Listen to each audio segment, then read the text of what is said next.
이 내용을 알면은 그분은 이제 집을 살 생각을 지금은 못할 것이다. 요거를 보셔야 되는데요. 최근에 기사가 떴습니다. 은행채 발행이 역대 최대다. 자, 은행채는 뭐죠? 은행이 자금을 마련하는 방법은 크게 두 가지가 있죠. 첫 번째는 예금이나 적금 등을 통해서 자금을 유치하는 방법이 있고, 또 두 번째로는요, 은행채를 발행해서 이 채권을 사는 사람들을 통해서 자금을 마련하는 두 가지 방법이 있다. 그런데 은행채 발행액이 급격히 늘어났대요. 은행이 많은 자금을 필요로 하고 있는 상황이다. 은행에서는 왜 자금을 필요로 할까요? 여러 가지 영향이 있죠. 유동성 커버리지 비율 규제 정상화, 이런 이야기를 하는데, 유동성 커버리지 비율은 바질3에 나온 내용이죠. 바질3의 내용들을 보면 어떤 것들이 있어요? 여러 가지가 있겠지만 핵심은 바질2에서 크게 변하는 부분은요, 미래에 일어날 손실까지 미리 대비해서 그것을 대비하는 기본 자금을 가지고 있어라. 금융권에서는. 그러니까 예를 들어서요, 예전에는 1000만원 손실 날 것 같다 라고 했을 때 한 100만원 정도를 미리 가지고 있어라. 1000만원까지 손실 날 가능성이 있으면 어느 정도는 커버 가능하게. 그런데 이걸 한 200만원으로 늘리라는 거죠. 그러니까 은행에서는 자금이 더 필요로 하는 거다. 또 두 번째는 뭐예요? 코로나로 인한 경제 위기죠. 그래서 코로나로 인한 경제 위기가 어떤 면에서 나오느냐, 자영업자 대출이 많이 늘어났는데, 문제는 코로나로 인해서 힘드니까 상환을 유예해라. 한 작년이나 이럴 때 보면은 대출은 엄청나게 늘었는데 연체율이 떨어졌어요. 돈 갚기 힘들다는 사람들은 많이 늘어났는데 연체율은 계속 떨어지고 있어요. 그 이유는 뭐예요? 이렇게 빼버렸으니까, 데이터에서. 그러니까 은행 입장에서는요, 저 사람들이 데이터에 지금 빠져있을 뿐이죠, 언제 터질지 모르는 폭탄이고 데이터에서 빠져있기 때문에 오히려 위험이 더 크죠. 얼마나 대비해야 될지도 모르겠고. 그 다음에 연끌들 엄청나게 늘었죠. 연끌들 엄청나게 늘었는데 이번에 윤석열 정부에서 하는 일이 뭐예요?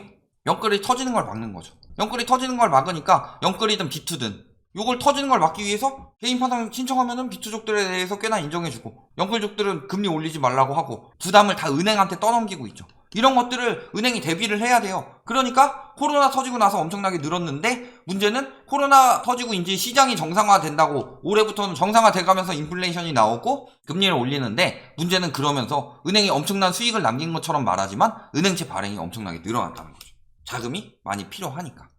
은행채가 늘어나는 이유는 간단합니다. 자, 원래 금리 인상이 되면서 예대금리차가 벌어지는데, 예대금리차가 벌어지는 이유는 간단해요. 예금, 대출. 그런데 예금보다 대출금리가 당연히 높은데 왜 벌어져야 돼요? 그 이유는요, 예금에 있는 자금이 대출에 있는 자금보다 많기 때문이죠. 돈이 있어야 빌려주니까.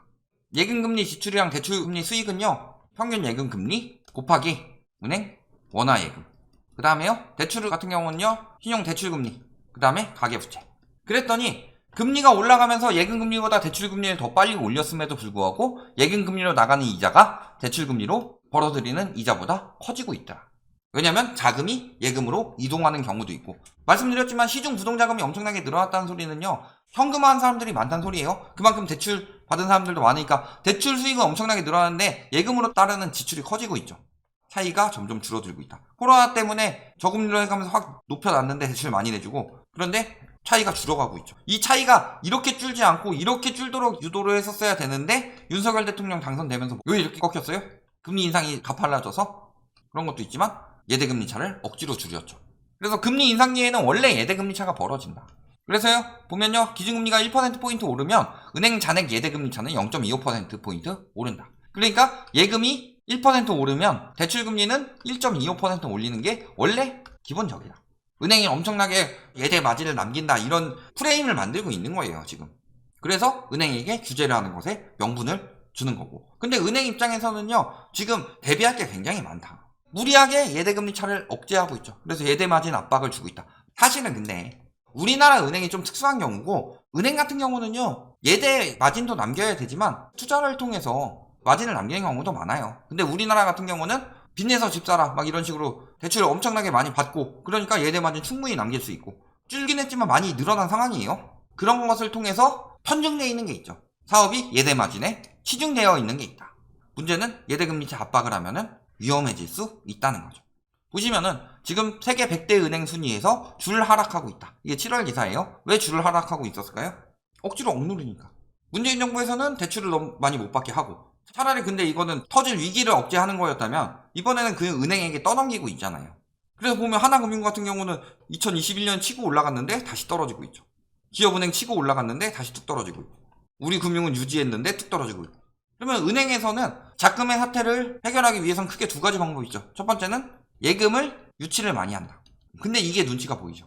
예금 유치를 많이 하기 위해서는 예금 금리를 올려야 되는데, 예금 금리가 올라가게 되면은 나가는 자금도 많이 늘어나고, 지금 예금 금리를 올리면 대출 금리 따라서 오를 수밖에 없게 돼 있어요. 근데 정부에서는 예대 금리 차를 공시한 이유는요, 예대 금리 마진을 은행이 많이 가져가는 게 중요한 게 아니에요. 대출 금리가 올라가서 영끌족들 붕괴하고 부동산이 무너지는 걸 지금 걱정하고 있는 거다. 그러니까 부동산 가격이 많이 떨어져서 정상화해야 되는 것임에도 불구하고 안정화라는 표현을 쓰면서 떨어뜨리지 않도록 지금 유도를 하고 있는 거다. 그러니까 안심 전환 대출이나 이런 것도요, 한도 늘렸죠? 왜? 확 늘려가지고 확 막아버리면 안 되니까 조금씩 늘리고 있는 거예요, 지금.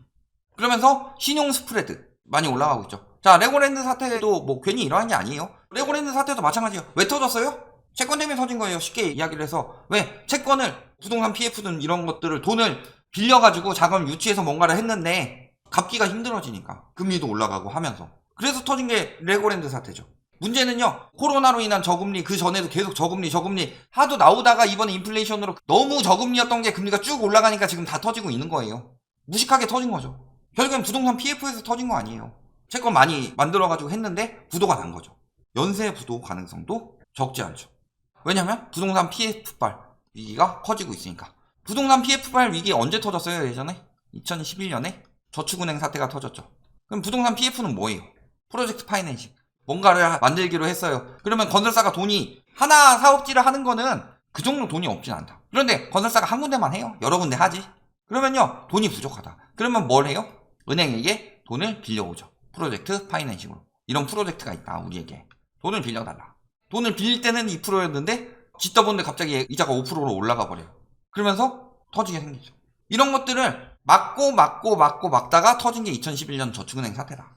그럼 저축은행 사태가 터질 수 있으니까 저축은행에서 자금만 빼놓으면 괜찮은 거 아니냐? 그렇게 보시면 안 되는 게, 자, 지금 보면요, LCR 규제가 다시 연장이 됐습니다. 정상화되면 채권 금리가 더 뛴다. 채권 금리가 뛴다는 건 채권 가격이 떨어진다는 소리죠. 채권 가격이 떨어진다는 건 채권 공급이 늘어난다는 소리고, 채권 공급이 늘어난다는 건 은행채를 더 발행해야지 된다는 소리죠. 그러니까 유동성 커버리지 비율을 맞추기 위해서 은행은 돈이 더 필요하다. 그런데 지금 뭐 예금이 유치되고 이런 이야기를 하더라도 부족하다는 거죠. 더 많은 은행채를 발행해야만 하고, 그러니까 채권 공급이 늘어나면서 가격이 떨어지고, 그러면서 금리가 더 뛴다. 채권 금리가 더 뛰면은 당연히 대출 금리에도 영향이 가죠. 코픽스 금리 이런 것들도 당연히 영향이 가죠. 그러니까 이거 뛰지 않기 위해서 6개월 유예를 했어요. 원래 지금쯤 해야 되는데. 저거 바젤스에 있는 거라서 밀려서 2022년까지 밀렸는데 또 밀린 거예요. 이미. 그래서 채권 시장 지금 혼란 넘어 패닉 이런 이야기 나오고 있죠. 레고랜드 사태도 터지고. 그러니까 채권 시장에 문제가 터지고 있다, 이게.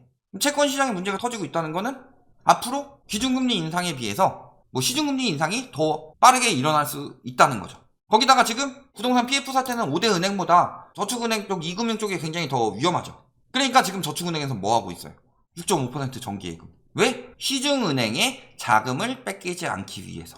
왜 자금을 뺏기지 않기 위해서 저렇게 높은 자금 조달 비용을 물어가면서까지 하느냐?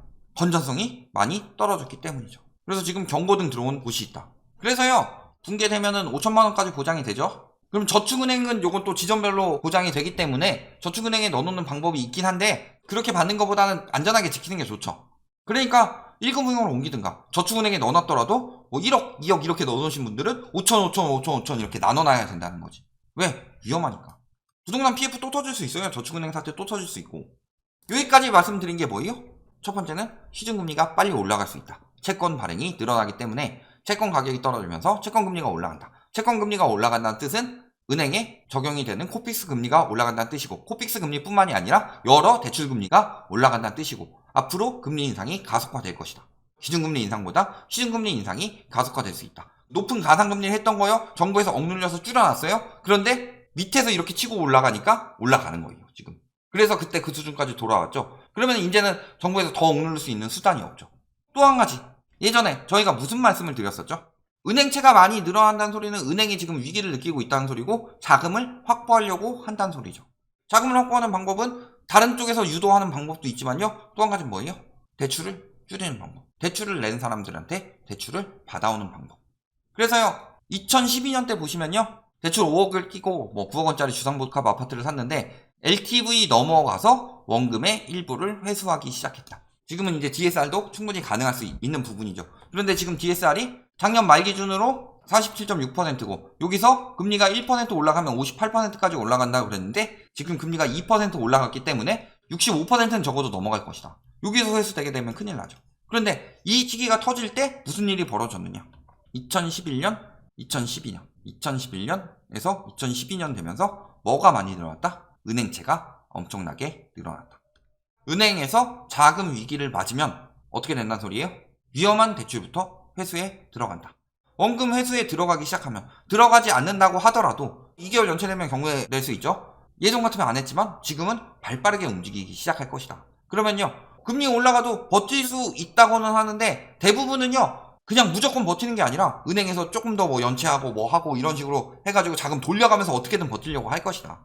그런데 문제는 전세가 떨어지죠. 은행에서 회수 들어오죠. 그 다음에 월세 올라간다고 하는데 월세 내놓는 건물주들은 그렇게 위험하지 않아요. 갭투기 하는 사람들이 위험한 거지. 그러니까 원금 회수가 들어가기 시작하면은 부동산 시장은 어떻게 붕괴가 될까요?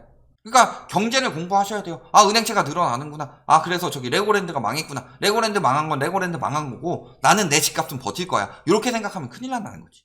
그러니까 100명 중에서 한 2~3명만 붕괴돼도요 2000세대 단지에서는 한 60세대가 붕괴가 됐다는 소리예요. 2000세대 단지에서 60개 경매 나와봐요. 어떻게 되나? 결론 은행채가 급증하고 있다. 이건 무슨 뜻이에요? 은행에서 예금 적금으로 자금이 이동하고 있다고는 하지만 자금 유치에 어려움을 겪는 것도 있고요. 플러스로 뭐예요? 자금 조달 비용이 빠르게 올라가고 있기 때문이죠.